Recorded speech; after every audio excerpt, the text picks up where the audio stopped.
Nação, vamos lá! Sejam todos bem-vindos a mais um vídeo aqui no canal Klebs RN React, o seu canal de react do Mengão. E o Flamengo venceu, hein? Venceu o Juventude lá no Alfredo Jaconi e quebrou o tabu que já durava mais de 27 anos. É isso mesmo. Flamengo 2, Juventude 0, com show do Saul e também do Arrascaeta.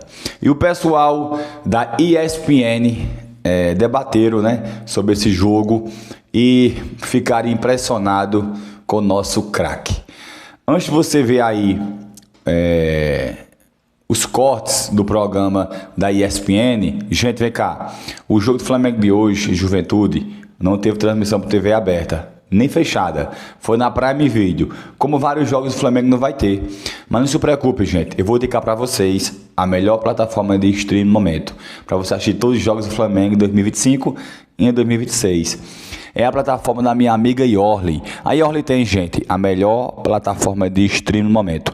Mais de 500 canais abertos e fechados. Netflix, Canal Combate, UFC, Campeonato Brasileiro, Copa do Brasil, Campeonato Carioca, Libertadores da América e muito mais. E fora Netflix, Canal Combate, UFC, tudo isso por apenas R$ 29,90 por mês. Eu vou deixar o link do WhatsApp da Yorli no primeiro comentário fixado para você entrar em contato com ela, tá? Link do WhatsApp da Yorli para você entrar em contato com ela. Tá no primeiro comentário fixado. É um link azul. Só clicar no link. E agora vamos reagir. Flamengo 2, Juventude 0. Show do Arrascaeta. Cortes do jogo.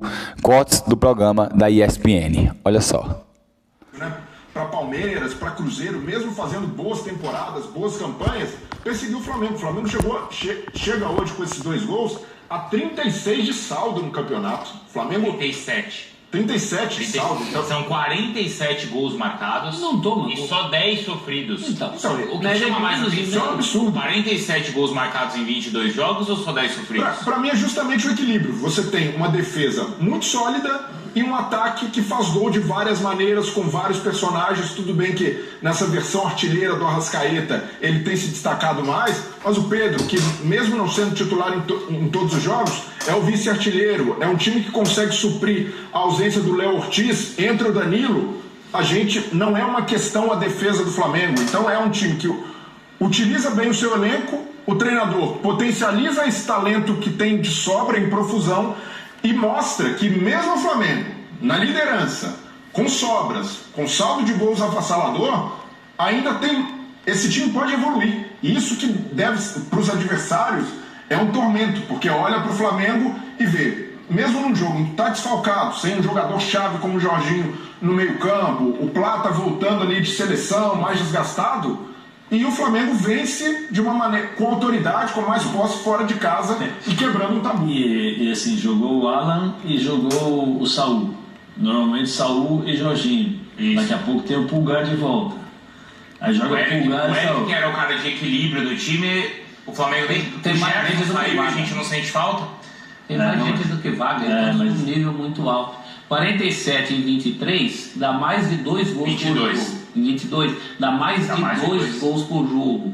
E os gols tomados dá menos de meio por jogo. Esse é o ideal de todo mundo. Nossa. Agora tem uma coisa: o Palmeiras está 1 ponto perdido atrás. Então, mas aí, e essa é uma boa comparação, prof. Porque assim, olha, pra gente ver o tamanho, o absurdo que é esse saldo, né? De 37. O Palmeiras está por pontos perdidos só um atrás, porque tem um jogo a menos, certo?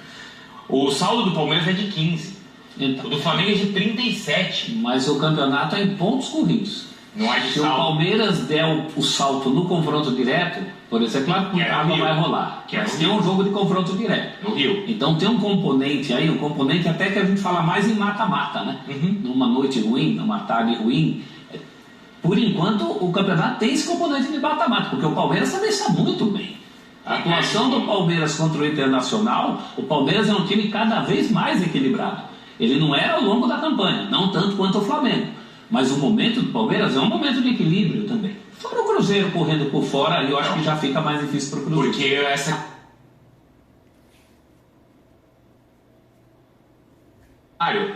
Eu não vou falar que ele foi o beneficiado, porque senão parece que foi algo favorável a ele. Não foi favorável a ele, né? Mas é alguém que pode tirar proveito dessa situação. Enquanto Palmeiras e Flamengo vão estar com as atenções divididas. Por exemplo, o Palmeiras. Se o Palmeiras chegar à semifinal da Libertadores, os jogos da semifinal, que serão ou contra o São Paulo ou contra a LDU, ou seja, ou é um clássico local ou é uma viagem longa. Vai ser... O que você prefere? O que você acha?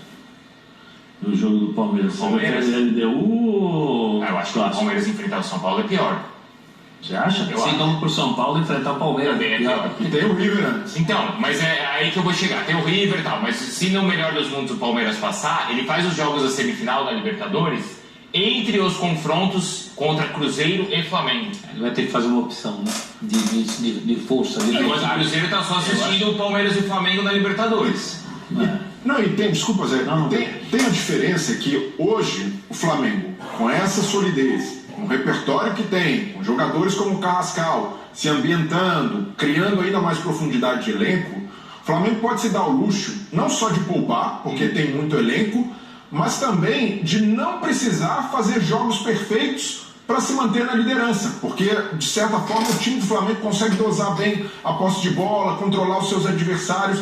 Já Cruzeiro e Palmeiras precisam beirar a perfeição para tirar o título do Flamengo. E não estou falando aqui de vantagem, porque a vantagem do Flamengo até aqui não é tão expressiva e não é proporcional para mim a diferença que existe ainda de futebol. Mas para Cruzeiro e Palmeiras acaba sendo uma subida de ladeira. Mesmo o Cruzeiro tendo esse conforto de só pensar na Copa do Brasil em dezembro, depois do fim do Campeonato Brasileiro, é muito difícil porque não tem margem para erro. E o Flamengo, eu vejo que o Felipe Luiz consegue contornar melhor, por ter um melhor elenco e também por ter uma forma de jogo mais consolidada. Sabe qual é? O Felipe vai começar. Então na íntegra. Felipe Luiz. Na íntegra. Então vamos lá. Todas as palavras. Agora, então, a equipe F, após essa importante vitória do Flamengo em 2-0, quebrando um tabu de quase 30 anos, prof. Puxa, desde quando? Eu tinha 27. Foi a época que eu nasci. Carolina, minha filha, ela nasceu. Eu tinha Vai 14. fazer 28. 1997 tem boas foi bem e pode se aproveitar também no apoio, já que é forte nesse fundamento, nesse atributo, mas eu vejo que o Felipe Luiz consciente também não colocar uma pressão no cara só porque chegou, tem status, já passou em seleção brasileira, que vai ser o titular absoluto, e até porque existe uma hierarquia de elenco, o Varela está à frente, não só por isso, né, por já ter mais tempo de Flamengo, mais tempo de casa, mas também porque vem entregando. O Varela ainda não fez por merecer ir para o banco, e o Emerson Royal tem de fazer isso. A cada oportunidade que tiver, aproveitar da melhor É um forma processo também, né, Brilhar? É claro que todo lateral que chega para o Flamengo, depois da saída do Wesley, vai ser cobrado o apoio, que era o que o Wesley oferecia de melhor. Mas acho que é um processo, e o Flamengo ganha muito com esses jogadores. Se a gente falar, eles chegam entendendo o que o técnico quer. Na verdade, acho que o processo é o contrário. São nomes fortes, porque o Flamengo tem poder aquisitivo para isso. Mas antes do nome, me parece que o Flamengo pensa no tipo de jogador para chegar. Foi o que aconteceu com o Jorginho. Sim. Foi o que aconteceu com todos os outros casos, acho que até mesmo com o Emerson Royal, e acho que está na conta esse processo de adaptação. Mas são nomes badalados também, né, prof? Sim. Jorginho, por exemplo, é um exemplo Sim. de como ele já chegou jogando e arrebentando. Sim, mas não é só o nome badalado, é o cara badalado que vai te entregar aquilo. Eu acho que o Royal também foi contratado para isso, para apoiar mais do que ele está apoiando. Acho que é um processo. O Flamengo, nesse caso de 4 ou 5 reforços que chegaram, o Royal talvez seja o único que a gente está discutindo aqui, a adaptação. Sim. O resto parece que já jogava ali. Estrangeiros, como é o caso do Saul, por exemplo. Todos eles. Aliás, tem uma tela que mostra, Zé, o desempenho hoje do Saul com o Arrascaeta. Olha só como a dupla está funcionando e os números mostram o seguinte, ó. O Arrascaeta, então, fez um gol, 4 finalizações, 2 chances criadas e 5 faltas sofridas. Já o Saul deu 2 assistências, olha, desculpa, 1 assistência, mas também criou 2 grandes chances. 8 ações defensivas e 4 rebatidas, um completando o outro aí nos nossos indicadores. Um foi o primeiro em todas as estatísticas no lado ofensivo, e o outro foi o primeiro nas estatísticas em termos de participação de jogo dentro da sua posição. Mas também, ó, por exemplo, o Saul, a gente tem os indicadores ofensivos e defensivos. Olha que equilíbrio, Zé. Então, mas é a função dele, né? A função dele é um cara que sai um pouquinho mais, que chega, que aproveita os espaços vazios, é um jogador que se posiciona muito bem. O Brenner falou, né? Quando nós estávamos discutindo sobre 37 gols feitos e 10 apenas vazados, tal, né? 47, desculpa. Feitos e 10 eu fiz a soma. O Brenner falou, né? Da defesa forte do ataque forte. Eu acho que é o todo forte. É defesa, meio campo e ataque. O meio campo do Flamengo, ele consegue controlar o jogo. Dificilmente você vê o meio campo do Flamengo perdendo o controle de jogo. Porque quando eles não conseguem tirar, né, os espaços dos times adversários, eles recuam, se posicionam e aí a impressão que dá é que tem uma ordem ali, eles estabelecem aonde eles vão sair para fazer a marcação, seja pelos lados ou um jogador mais centralizado, mas você tem muito bem organizado esse tipo de situação. Então quando o Flamengo não consegue que ele perde e pressiona, né, que eles fazem na saída do jogo e tal, eles recuam um pouquinho mais, aí tem a definição de marcação e ele sai, e aí sai todo mundo junto. E quando rouba essa bola, todo mundo participa do jogo. Então é muito difícil para o adversário jogar contra o Flamengo, porque é o seguinte, você não pode errar. Se você errou, você vai se posicionar mal, né? Você provavelmente estará mal posicionado, o teu time está desequilibrado taticamente e o Flamengo vai aproveitar disso. Ô Zé, agora chama atenção esse entrosamento, mesmo com aquilo que os técnicos mais reclamam, que é falta de treino e jogadores que chegaram agora, que não se conhecem. Como é que o Flamengo conseguiu isso em tão pouco tempo? Vou usar uma frase do próprio Felipe. O jogador só melhora jogando.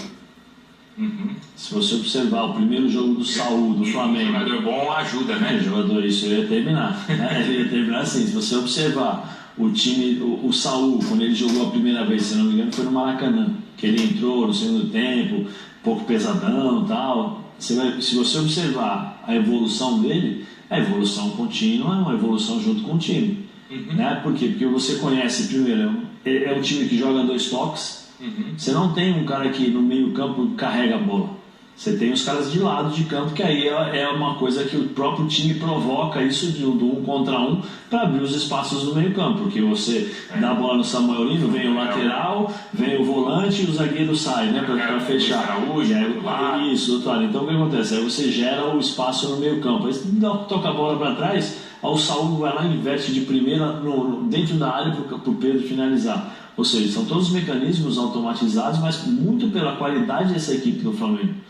Se você pega um time que não consegue jogar em 2 toques, você não teria esse tipo de entrosamento, porque o time adversário fatalmente iria marcar. E ninguém destoa, né, Zé? Não, nem tecnicamente, nem por falta de vontade. Porque a gente sabe que tá cheio de cara aí que nasceu com o dom, mas aluga aquele quadradinho no campo e de lá não sai. Quem destoava levou um puxão de orelha. Você vê, e até tecnicamente, se você observar o Bruno Henrique, não é esse cara técnico fantástico, só que ele acaba sendo importante pro Felipe na parte física. Porque ele pressiona, ele rouba, ele corre, tá difícil, ele vai procurando os espaços vazios, você joga a bola na área, ele tá lá, ele tá finalizando junto com o Plata quando eles jogam, né? Meu pessoal pelo lado, cabeça bem. Então assim, tem muito das escolhas. O professor falou uma coisa, né, que eu também penso dessa forma. Provavelmente nós vimos aí o Felipe falando do Saúl. Ô Saúl, tudo bem? Conto com você aqui no Flamengo. Não precisou, já conversaram, já jogaram juntos, já conhece. E o Felipe, opa, tem um cara aqui que eu vou conseguir trazer e ele vai cair igual uma luva. Jorginho, vem cá, tudo bom, Jorginho? Como é que você tá? Olha aqui, é o treinador do Flamengo, é o Felipe. Como é que você tá, rapaz? Tudo bem? Olha, eu conto com você aqui, você é peça fundamental para fazer meu time jogar. É muito mais fácil. É muito mais fácil. Tem zona mista, Zé, quer ouvir? Na íntegra. Então vamos Nação, pois é. Flamengo vence o Juventude por 2-0 e quebra um tabu de mais de 27 anos. Flamengo 2, Juventude 0. Gente, ó, não se esquece, tá? Você que quer ter acesso a todos os jogos do Flamengo 2025 e em 2026, quer ter acesso a Netflix, Canal Combate UFC, o link do WhatsApp da minha amiga Yorli, para você entrar em contato com ela, tá no primeiro comentário fixado. Se inscreva no canal, deixa o like e compartilha o vídeo. Valeu, tamo juntos, fui!